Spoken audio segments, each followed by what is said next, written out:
we will pay them a better subsistence that is going to take them better. The stipend, even today, we have not received it. That's the opportunities that we are going to give you. So for a very long time, we've been hearing about the Nasi spani program that's making a difference in the lives of South African youth. And so today we have one of the Nasi spani beneficiaries to tell us more about it. So welcome. Before we begin, just tell us a bit about what Nasi spani is all about.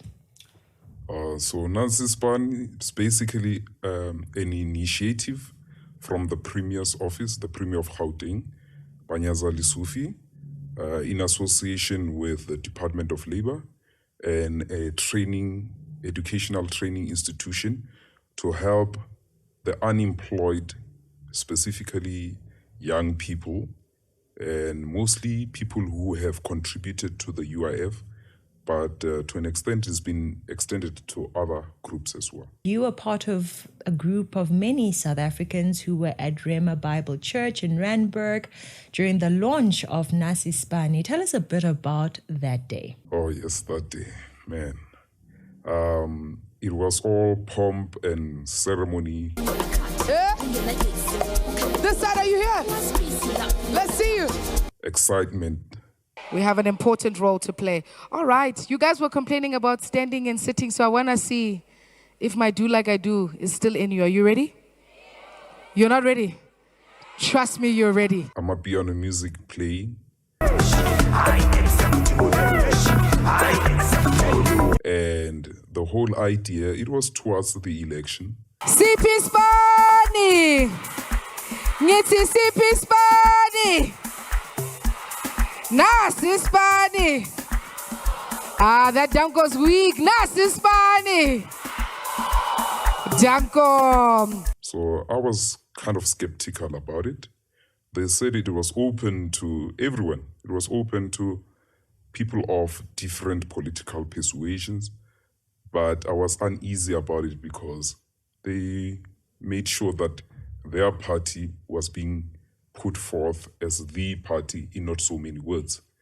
And we were told that, the Premier said they are trying to fight unemployment and, trying to solve the issues facing the young people. So this was at Rema Bible Church, and we were chosen. Some of us were chosen amongst the many that I had attended, that we're going to start this training at a specific date that I will mention. So I just wanted to be clear. Is this for any young person, whether matriculant, a person with a degree, or is it specific to people who have previously paid UIF? The only specification that I know of was you had to be unemployed, and also specifically a previous UIF contributor. So there were those who had never worked, because you can't contribute to UIF if you've never worked,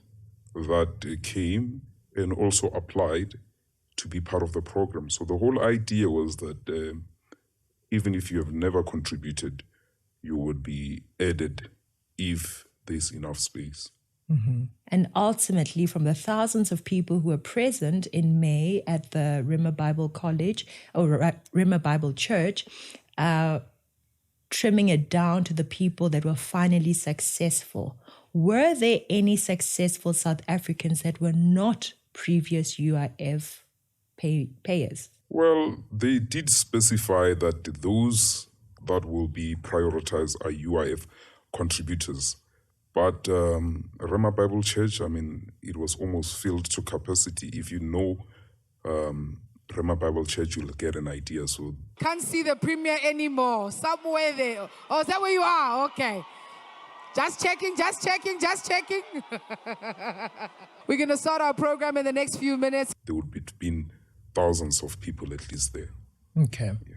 So from the 15th of May, 2024, when you guys gathered there, and there was just celebration at the launch of the Nasi spani program, to date, what has happened? How long has it taken for that to happen? As far as I understand it, it was supposed to be a 6-month program. So from 15 May 2024, the program should have been done and dusted. What happened? Well, a WhatsApp group was created for people that were part of this training. And the only messages we kept getting was, we have not received updates from the Department of Labor. And as soon as we get any news from the Department of Labor, we will let you know when the training will commence. So we kept getting those kind of messages until in March. That's when the first training took place. And our prayer and our hope is that you take this opportunity and you run with it, like the commissioner said. Are you guys ready to run with it? Come on, we can do better. Are we ready to run with it? So from 15 May 2024 until March of 2025, there was no training that took place. Is that it? Yes, and to some extent, some of us had given up on it until they announced that we will have training in March. So when finally the training started in March of 2025, what happened? What happened at the training? What were you taught? What were you given? Just give us some idea of what type of training you received. So we were told that at the launch, we were told that we will get stipends. So that will be, well, at one point they said 2,000 rand, and then on the letters 1,500 rand. But they did explain that the 500 rand will be part of the money that is going to be put back into the program, the training itself, because we're supposed to eventually fund the businesses that we're going to be trained on. So we attended, but I was shocked that most of the first classes, we spent about 75% of the time in long queues signing. So we have two separate groups, one in Soweto and the other in the Vaal. So we are separated in two groups, and we spend most of our time signing the register. And once you were done signing the register, what did you get? What type of training were you actually given? Well, at first, eventually, when we started, we had to present on our different groups and on how we're gonna fund our businesses, and then we were focused more. Basically, what we're being trained on is how to draft business plans, how to get funding, how to launch a business and get it running, and maintain it. And would you say that you were, from the trainings that you were given, would you say that you have been equipped to draft a business plan, to get funding, to run a business? Do you feel that you have indeed been empowered to start a business and to run it successfully? Well, here's the issue. I mean, when we started, we have already stopped because of the stipend. We have to go attend. And I mean, this is a program for unemployed people. How we expected to attend classes when we are unemployed and we're promised stipends.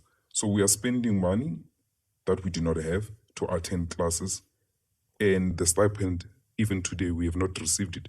And we are saying, while you are still being taught, either for 18 months, either for 24 months, either for 36 months, depending how long that program is, while you are being taught, we are telling the Minister of Social Development, keep your 350 grand. We will pay them a better subsistence that is going to take them better. So the program has stopped at the moment because there was a survey asking us questions. Should we go forward with training or not? The first group, the first Soweto group, marginally decided that we should attend the next classes. The Vaal group decided that they should not attend.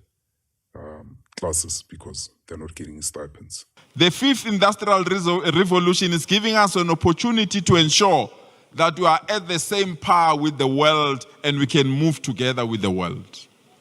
I was excited when one of the service providers here, Kumalo, indicated that it's going to teach you about blockchain, that is going to teach you about digital transfer, it's going to teach you about Internet of Things. What I have learned is nothing. I don't mean to disrespect the process, but it is nothing that I could have not learned by Googling. Regarding stipends, what were the conditions before you started? When were you supposed to get the stipend? How was it supposed to work? The stipends were supposed to be given according to the attended register.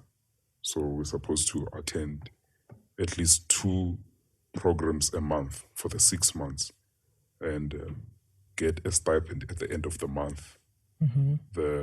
Some of the amount of the money is for us, transportation and whatever we can invest back into the business. Yes. So March happened. How many classes took place in March? About 4 classes that took place, depending on which group you want to focus on, because we're supposed to alternate. Soweto starts, then Everton follows. So Soweto attended more classes than Everton, because Everton then decided, that's Everton in the Val, decided that they're not going to continue, and they were upset. So they even sent messages directed to the facilitator, accusing him of misappropriating the funds and so on. But I don't know, those accusations may be misplaced. I don't know who exactly should be accountable for that, and I hope people who are accountable for such process will come forth and say, no, this is the explanation. Because I don't want anybody who is not the right person to take the responsibility that is not due to them. So after the March classes happened, how many people got stipends? Because you said you're supposed to get stipends after every month, depending on the number of classes that you attended. So people attended in March 2025. How many people got their stipends? So this is what happened. This will be the second class. We were told, second class, we were told to sign the register for our attendance of that day. And those, sign for the days that you've attended. But then we were told that the Department of Labor needs us to have a portfolio that we should have compiled for the times that we had not attended. So we had to sign a register to say we attended classes that we never attended before the March 2025 classes.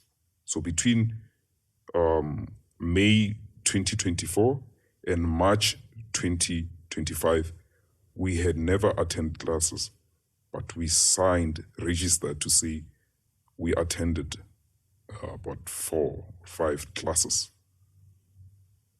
So the whole idea was the registers were to be compiled and we were to be paid for the ones that we attended.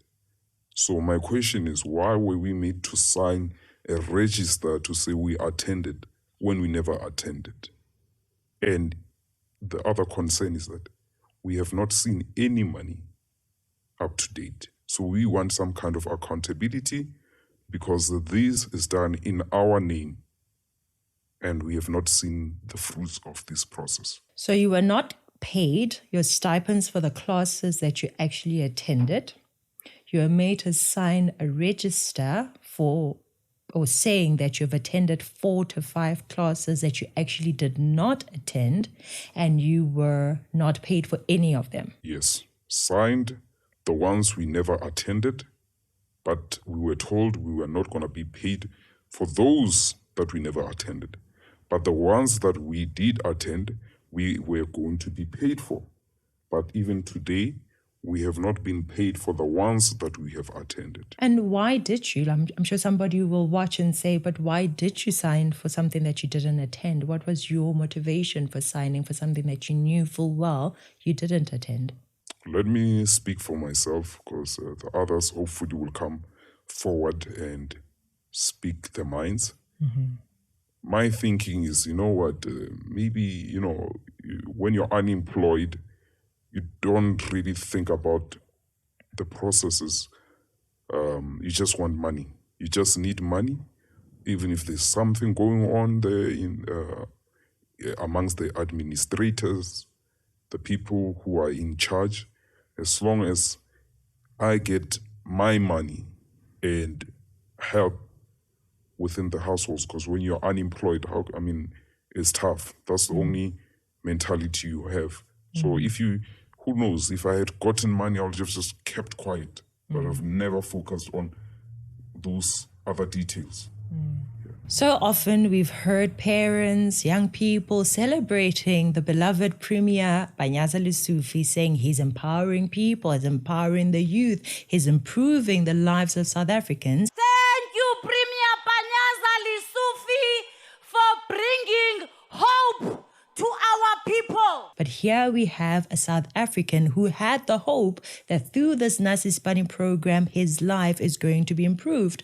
But as we can see, they were taken advantage of. They were made to sign things saying that they've attended stuff that they didn't attend. Thank you, Premier Panyaza Lesufi, for keeping to your promises. They were promised stipends that to this day they have not been paid.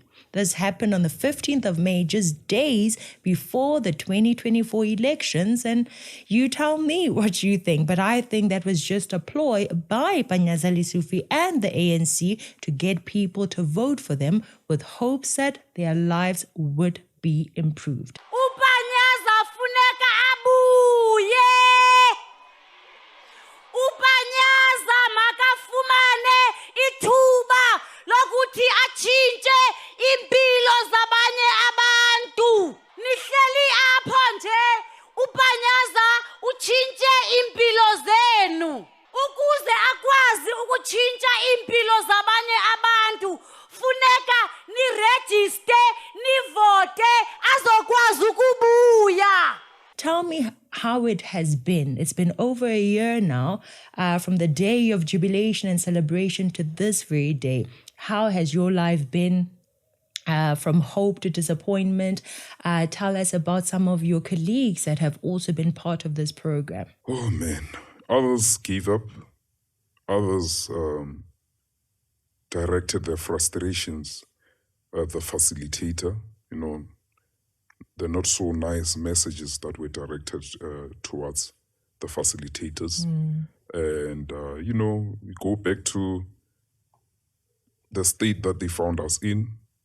Some maybe hopeless state, but as for me, I see that, you know what, I cannot depend on these people. You know, it's unfortunate if some people have put their lives on pause based on this program that kept being delayed with the hope. You'd be surprised how many people will take debts with the hope that they will get that stipends, you know. The idea that, no, I'll see you end of the month. I'm attending this program and we've been promised, just give me transportation money, 300 Rand, and I'll give you month end. So some people don't think about those things, that you had to borrow money to begin with to attend these classes with the hope that you'll pay back the money that you got from people who were helping you out. So who knows how many relationships have been, and I'm talking relationship in the most broad sense, how many relationships have been hurt by these kind of issues.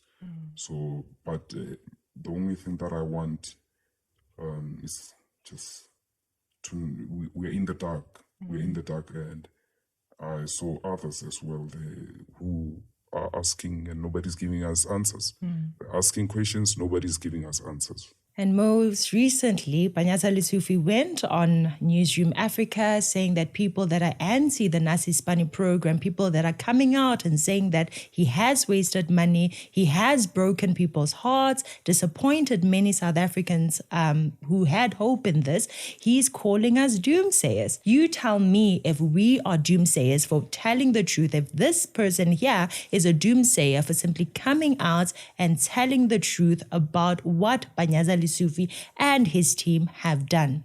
First of all, people were promised the stipends. The stipends have not been paid. Secondly, people were made to sign. That is fraud. They were made to sign saying that they have attended things that they didn't attend, classes and trainings that they didn't attend. If they were given certifications, which I'm not sure if they have, that is an indication of fraud. You are saying that you have trained people, they are now qualified and able to do something that actually they are not able to do because you didn't train them. Please tell us, did you get any certification from all of this?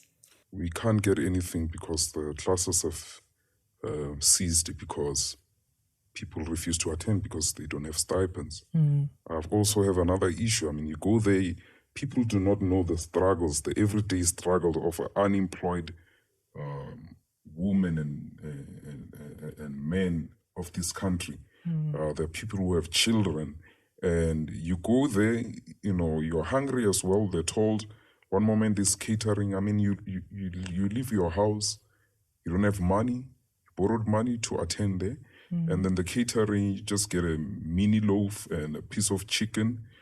And the next time you attend, they tell you no catering.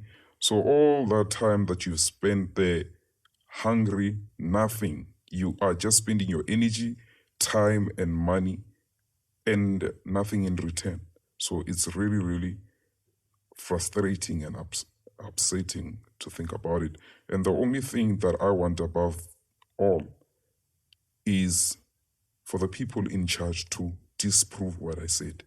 This is my challenge to them, to come forth, whatever media they use, whatever media outlet they use, whether they come to you, Katleho, to challenge you on my allegations, as long as we get answers. If they say I'm wrong, come, disprove me, show me that I'm wrong, and give us answers. This is the only thing I want. Answers for the money that we were promised, and this is not a gift. We had to attend. We are we are the citizens of this country. And as it said, previous UIF contributors. So this was not a Father Christmas calling us for free gifts. We are taxpayers in some way. So we deserve answers. Even if we don't get money, I will be satisfied with an answer of why the promises have not been fulfilled. What's worse is that there was a budget allocated to the Nasi spani program, but the people who are supposed to get or benefit from it have not benefited from it. And this is a transformation that they keep telling us about, right? They care about the poor, they care about the previously disadvantaged people, but when they get the opportunity to really transform their lives, this is what the ANC people do. In 2024, they did it just 15 days before the elections. Now it's March, in March 2025, they started or they resuscitated the program, planning to get your votes in the 2026 elections. It is up to you now, guys, to wake up and see through the lies and the deception of people like Panyaza Lesufi, people like ANC members. What are your last words regarding this whole matter? My departing words is to those who are in my position. You know, we attended the classes. You know your frustrations. And family members, you know those who went out for this kind of training. So I encourage them to reach out, even comment in the comment section. Find a way to voice out, because I'm here for you guys. You know, I don't want to show my face because we know we live in South Africa. We hear the news of what happens.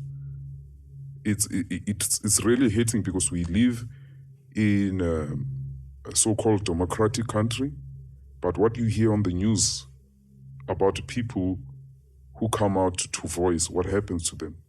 But you do not have to worry. I've done that part for you. The only part you have to do, anonymously reach out to Katlego and just let her know.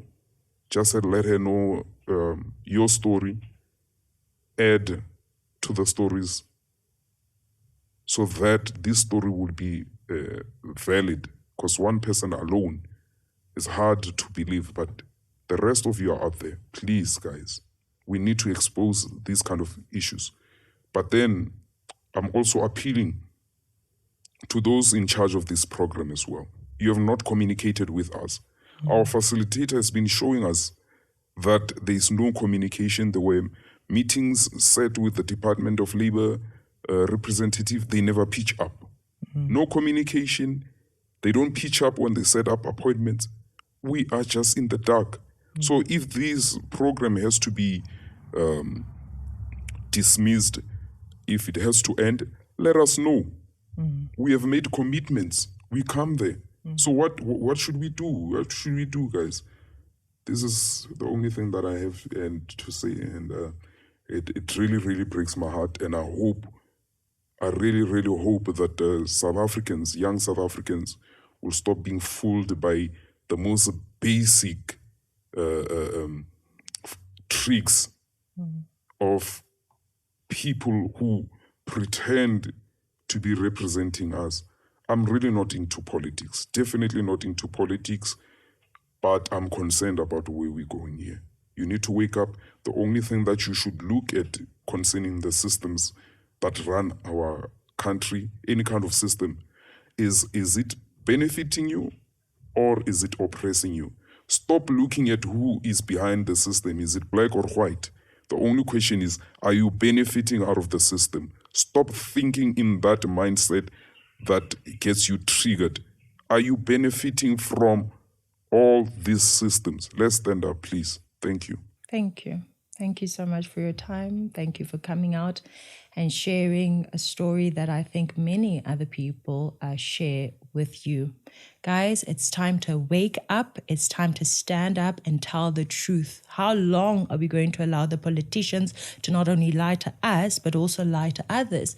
Many parents have voted for the ANC because they were like, Panyaza is doing something. Yes, the ANC is bad and whatever, but at least Panyaza Lesufi is the one guy in the ANC that's doing good for us and for our children. But the reality is, he's all talk and no action.